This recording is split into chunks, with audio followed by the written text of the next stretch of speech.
Mes prédictions pour 2025? Les marchés fluctueront, il se produira des événements inattendus et de nouveaux narratifs émergeront pour justifier a posteriori des hausses ou des baisses. Je vous souhaite une excellente année 2025 qui sera bien entendu aussi celle du grand retour de la sélection de valeurs en raison du niveau élevé d'incertitude et notamment du risque géopolitique. En 2019, ont débuté deux scandales financiers liés pour partie à des investissements dans des titres illiquides, le Woodford Gate et le H2O Gate. Neil Woodford est le protagoniste principal du premier scandale. Gérant action star chez Invesco, adulé par les investisseurs au Royaume-Uni, il choisit de voler de ses propres ailes et créa Woodford Investment Management en 2014.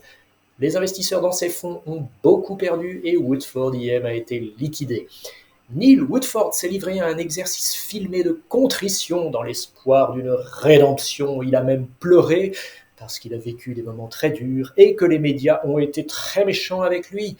Lars Windhorst est un des protagonistes du H2O Gate, toujours en quête de nouveaux go-go pour financer des entreprises immanquablement vouées à l'échec. Il avait séduit les dirigeants de H2OAM, qu'il avait généreusement arrosés de cadeaux. La perte pour les porteurs de parts de fonds cantonnés H2O pourrait approcher 1,2 milliard d'euros.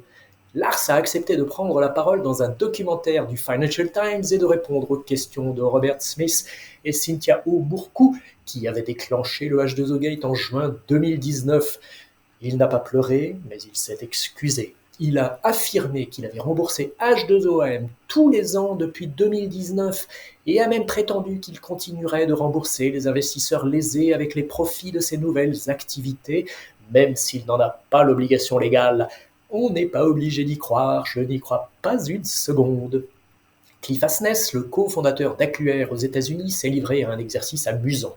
Plutôt que de faire des prédictions pour 2025, il s'est projeté en 2035 pour analyser la performance d'un fonds de dotation sur les 10 ans écoulés du point de vue de son allocataire d'actifs. C'est une manière futée de faire des prévisions à 10 ans. Asness table sur une surperformance des marchés actions cotées hors États-Unis, une sous-performance massive des actions cotées États-Unis et des actifs privés, un retour en grâce de la value et un effondrement du Bitcoin. En bref, il table sur un retour à la moyenne. C'est très drôle car il appuie sur les travers de certains investisseurs institutionnels, panurgisme et tripatouillage de benchmark. Bonne année, bonne lecture et bonne semaine.